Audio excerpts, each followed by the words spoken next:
10th class. So we are going to discuss our today's topic and the name of the topic is homeostasis in humans.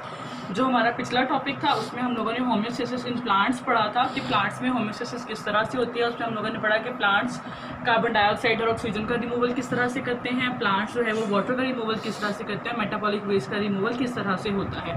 फिर उसमें हम लोगों ने osmo regulatory basis पे plants की 3 types भी पढ़ी थी। अब आज हम लोगों ने ह्यूमंस में पढ़ना है। तो जिस तरह हम लोग बात करते हैं किसी भी हाईली ऑर्गेनाइज्ड ऑर्गेनिज्म की या हाईली डेवलप्ड ऑर्गेनिज्म की, तो सेम थिंग ह्यूमंस में भी होम्योस्टेसिस के लिए एक प्रॉपर मैकेनिज्म प्रेजेंट होता है। 3 ऑर्गन्स हैं जो कि ह्यूमन को हेल्प करते हैं अपना होम्योस्टेसिस परफॉर्म करने में या अपनी बॉडी की कंडीशंस को मेंटेन करने में। इसमें पहले हमारे पास है लंग्स। ठीक है, लंग्स के बारे में अगर हम डिस्कस करें, आपको पता है हम लोग पिछले ही चैप्टर में बहुत डिटेल से लंग्स का फंक्शन पढ़ के आए हैं। हम लोगों ने उसमें पढ़ा कि लंग्स जो हैं वो कार्बन डाइऑक्साइड को हमारी बॉडी से रिमूव करते हैं और हमारी बॉडी में कार्बन डाइऑक्साइड को एक बैलेंस्ड अमाउंट में रखते हैं, इसको नॉर्मल से ज़्यादा नहीं होने देते। ठीक है, फिर उसके बाद दूसरा है स्किन। अब स्किन का क्या काम है, आपको पता है स्किन बहुत सारे रोल परफॉर्म करती है हमारी बॉडी में। टेम्परेचर को मेंटेन करती है, एक्सेस वाटर को रिमूव करती है। इसके अलावा स्वेट ग्लैंड्स और ऑयल ग्लैंड्स होते हैं, उनके थ्रू ये जो है ये हमारी बॉडी में एक्सेस वाटर सॉल्ट्स इन सब की अमाउंट को बैलेंस्ड रखती है। तो स्किन जो है टेम्परेचर मेंटेनेंस में रोल परफॉर्म करती है और इसके अलावा एक्सेस वाटर एंड सॉल्ट्स को रिमूव करती है। उसके बाद अगली जो चीज़ है या जो अगला है वो है किडनी। तो किडनी जो है, किडनी हम के बारे में हम लोग पढ़ेंगे। आप लोगों ने इसमें 8th क्लास में इसके बारे में पढ़ा है, किडनी के फंक्शन के बारे में। एक्सक्रीटरी सिस्टम आपने पढ़ा है डिटेल से। तो किडनी जो एक्सेस वाटर को हमारी बॉडी से रिलीज़ करती है, सॉल्ट्स को, यूरिक एसिड को और ब्लड से, और यूरिन की फॉर्मेशन करती है। हम कह सकते हैं कि किडनी जो है ये हमारी बॉडी से मेटाबॉलिक वेस्ट को, ठीक है, एक तरह से ये हमारी बॉडी से मेटाबॉलिक वेस्ट को रिलीज़ करती है। तो जो भी मेटाबॉलिक वेस्ट है उसमें एक्सेस वाटर आता है, सॉल्ट्स, यूरिया, यूरिक एसिड, इन सबको हमारे ब्लड से रिलीज़ करती है और इसके अलावा यूरिन की फॉर्मेशन भी होती है। अब हम सबसे पहले पढ़ेंगे स्किन के बारे में। ठीक है, अच्छा, अब अगर हम पहले स्किन के स्ट्रक्चर की बात करें, अब मैंने यहाँ लिखा हुआ है 2 लेयर। स्किन के अगर स्ट्रक्चर की बात करें, स्किन 2 लेयर से मिलके बनी हुई थी। बेसिकली जो डर्मिस का वर्ड है ये डर्मा से निकला है और डर्मा का मतलब स्किन होता है। ठीक है, और एपी का मतलब होता है अबव।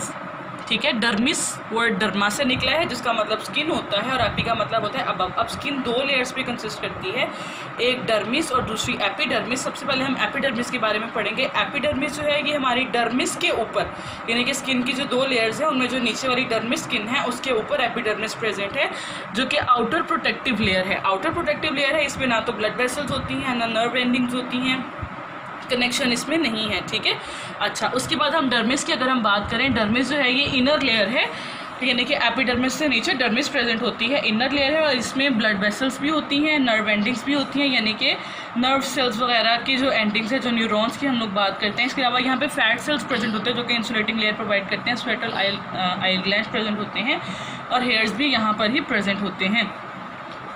उसके बाद अगर हम आगे देखें कि स्किन रोल्स कौन कौन से परफॉर्म करती है, तो हम इसमें देखते हैं कि स्किन जो है ये पहला फंक्शन, ये आपको शॉर्ट क्वेश्चन आता होता है, write down the roles of skin या what are the roles perform by skin for homeostasis.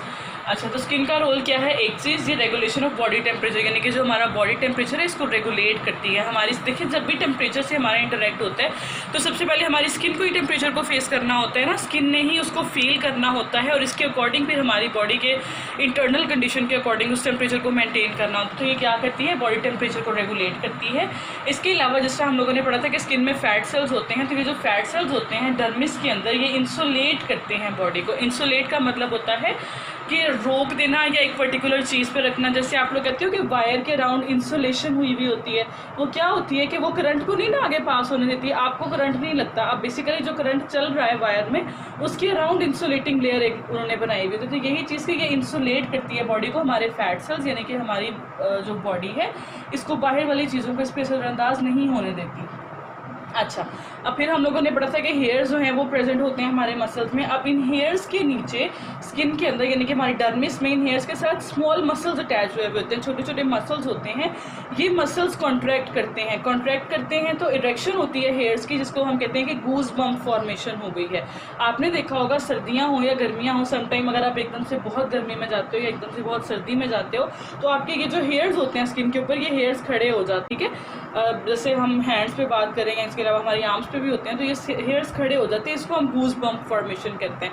ये गूज बम्प भी हमारी बॉडी को इंसुलेटिंग लेयर प्रोवाइड करती हैं और उस फैट को या बहुत ज़्यादा वो जो ठंड है उसको हमारी बॉडी पे असरअंदाज नहीं होने देती और एक ब्लैंकेट फॉर्म कर देती है हमारी स्किन के ऊपर, कि हमारी स्किन जो है उस पर मज़ीद इसका असर ना हो सके, बाहर वाले जो टेम्परेचर बहुत ज़्यादा है या एयर जो है वो बहुत ज़्यादा है।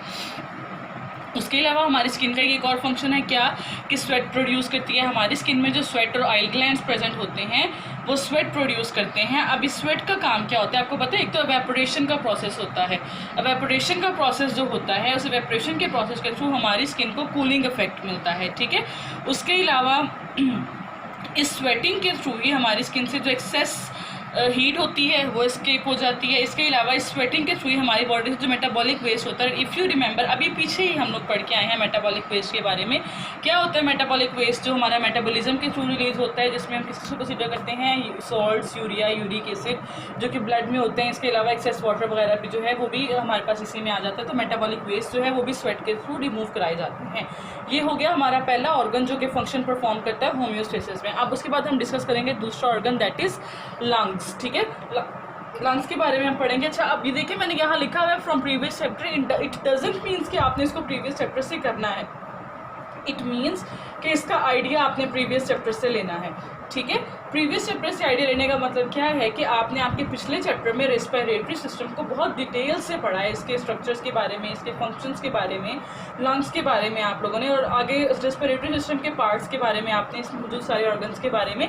तो हम इसको देखेंगे। आपको पता है हमारे लंग्स क्या काम करते हैं, कि हमारे जो हम इनहेल करते हैं, एयर जो इनहेल करते हैं, हमारे लंग्स उसको लेके जाते हैं हमारी ब्लड तक, और फिर वहाँ से कार्बन डाइऑक्साइड जो हमारी बॉडी में प्रेजेंट होती है उस कार्बन डाइऑक्साइड को वापस लंग्स तक लाया जाता है और लंग्स उस कार्बन डाइऑक्साइड को एक्सहेल करते हैं। बेसिकली लंग्स को हम यहाँ पे यही डिस्कस करेंगे कि ये कार्बन डाइऑक्साइड की अमाउंट को हमारी बॉडी में मेंटेन करते हैं, इस कार्बन डाइऑक्साइड को हमारी बॉडी से रिलीज करते हैं। अब आपको पता है कि हमारे सेल्स में सेलुलर रेस्पिरेशन का प्रोसेस होता है। सेलुलर रेस्पिरेशन क्या है, कि ऑक्सीजन जो कि हम इनटेक करते हैं, जो हम इनहेल करते हैं, वो जाके हमारे फूड में प्रेजेंट कार्बन हाइड्रोजन बॉन्ड्स के साथ रिएक्ट करती है और इस कार्बन हाइड्रोजन बॉन्ड को तोड़ के वहाँ से एनर्जी रिलीज करती है। इस प्रोसेस को हम सेलुलर रेस्पिरेशन कहते हैं। तो ये सेलुलर रेस्पिरेशन जो हमारे सेल्स में होती है, इस प्रोसेस में कार्बन डाइऑक्साइड बनती है। ये कार्बन डाइऑक्साइड जो है सेल में बनी है, सेल से ये टिश्यू फ्लूइड में डिफ्यूज़ हो जाती है और टिश्यू फ्लूइड के थ्रू इसको ब्लड में भेजा जाता है और उसके बाद ब्लड जो है इसको लेके जाता है कहाँ पे, लंग्स तक। ब्लड लंग्स तक लेके जाता है और लंग्स से इसको हमारी बॉडी से बाहर रिलीज़ कर दिया जाता है, ठीक है। ये हमारा लंग्स का यानी कि दूसरा ऑर्गन हो गया जो कि परफॉर्म कर रहा है अपना फंक्शन होम्योस्टेसिस में। अब हम तीसरा ऑर्गन देख लेते हैं। तीसरा ऑर्गन जो कि हमारा फंक्शन परफॉर्म कर रहा है होम्योस्टेसिस में, बेसिकली हम एक सिस्टम को ही डिस्कस करेंगे और वो सिस्टम है हमारा यूरिनरी सिस्टम, ठीक है। इसको एक्सक्रीटरी सिस्टम भी कहा जाता है। यहाँ स्ट्रक्चर मैंने ड्रॉ किया हुआ है पूरा यूरिनरी सिस्टम का। अब आपको यहाँ पे जो क्वेश्चन आता है वो आता है कि write down the components of excretory system. ये आपको शॉर्ट क्वेश्चन आता होता है कि एक्सक्रीटरी सिस्टम के कंपोनेंट्स के नेम बताएं। तो एक्सक्रीटरी सिस्टम जो है इसके बेसिक 4 कंपोनेंट है, ठीक है। पहला कंपोनेंट क्या है, पेयर ऑफ किडनी, दूसरा यूरिटर, तीसरा यूरिनरी ब्लैडर और चौथा यूरिथ्रा, ठीक है। अच्छा, अब जो हमारा यूरिनरी सिस्टम है इसको एक्सक्रीटरी सिस्टम भी कहा जाता है क्योंकि इसमें एक्सक्रीशन का प्रोसेस होता है। हमारी बॉडी से एक्सक्रीटरी जो वेस्ट होते हैं उसको हमारी बॉडी से एक्सक्रीट किया जाता है, जो मेटाबॉलिक वेस्ट होता है उसको हमारी बॉडी से एक्सक्रीट किया जाता है।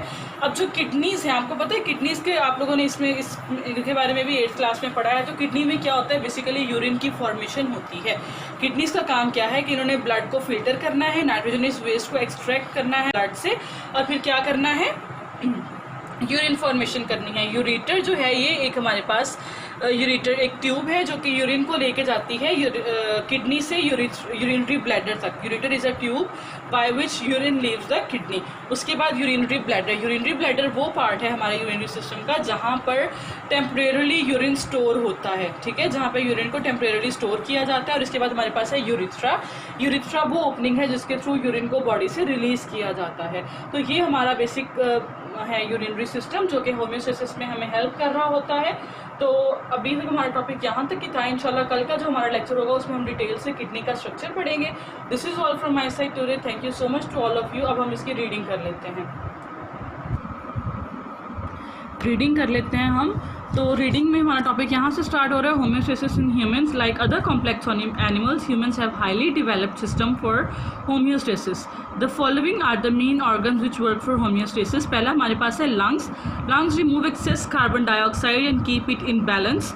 Then skin perform role in the maintenance of body temperature and also removes excess water and salts. Then kidney filters excess water, salts, urea, uric acid etc. from the blood and forms urine. ठीक है. अब आपको यहाँ पे short question आ जाता है कि write the major organs that perform their function in homeostasis. ठीक है, या write the names of the major organs that work for homeostasis. इस तरह से आपको क्वेश्चन आ सकता है. दोनों केसेस में आपने नेम्स लिख देने. अगर सिर्फ आपको नेम्स पूछे जाए और अगर वैसे डिटेल पूछी जाए तो इसमें आपने क्या करना है, फिर आपने ये तीनों पॉइंट्स इस तरह से ही राइट कर देने. ठीक है. उसके बाद हमारे पास स्किन है. अच्छा, पहले स्किन का स्ट्रक्चर है. यहाँ पे आप स्ट्रक्चर की एडिंग दे लेंगे. Our skin consist of 2 layers. We know that आप लोग नहीं करेंगे. ठीक है. Our skin consist of 2 layers. Epidermis is the outer protective layer. यहाँ आप पॉइंट 1 दे सकते हैं. Without blood vessels, while dermis is the inner layer containing blood vessels, sensory nerve endings, sweat and oil glands, hairs and fat cells. ठीक है. तो ये जो है आपको क्वेश्चन आ सकता है कि write down the structure of skin, कि स्किन का स्ट्रक्चर राइट करें. उसके बाद role of skin. Write down the role of skin. आपको शॉर्ट क्वेश्चन आ सकता है. तो skin perform important role in regulation of body temperature. पहला फंक्शन इसका क्या है, in regulation of body temperature. दूसरा function, thin layer of fat cells in the dermis insulate the body.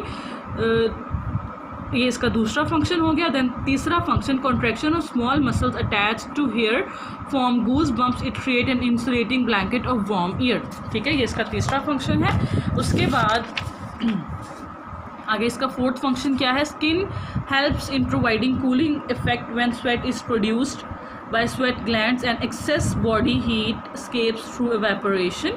Metabolic waste, ये इसका फिफ्थ फंक्शन होगा. Metabolic waste such as excess water, salt, urea and uric acid are also removed in sweat. उसके बाद lungs के बारे में बताया हुआ. इन्होंने यही कहा कि पिछले चैप्टर से हम रिकॉल करेंगे. इसको यहाँ से आप करेंगे. Our cell produce carbon dioxide when they perform cellular respiration. From cells carbon dioxide diffuses into tissue fluid and from there into blood. Blood carries carbon dioxide to lungs from where it is removed in the air. ठीक है. फिर उसके बाद urinary system of human. The excretory system of human is also called the urinary system. It is formed of 1 pair of kidneys, a pair of ureters, a urinary bladder and a urethra. ये इसके components हैं. अब kidney का function क्या है, kidney filter blood to produce urine. And ureter का function, the ureter carries urine from kidney to urinary bladder. Then bladder का function, the bladder temporarily stores the urine until it is release from the body. और उसके बाद urethra is the tube that carries urine from urinary bladder to outside of the body. ठीक है. ये हमारा आज का टॉपिक था. अब ख़त्म हो गया है. कल हम इंशाल्लाह स्ट्रक्चर ऑफ किडनी पढ़ेंगे. Thank you so much to all of you.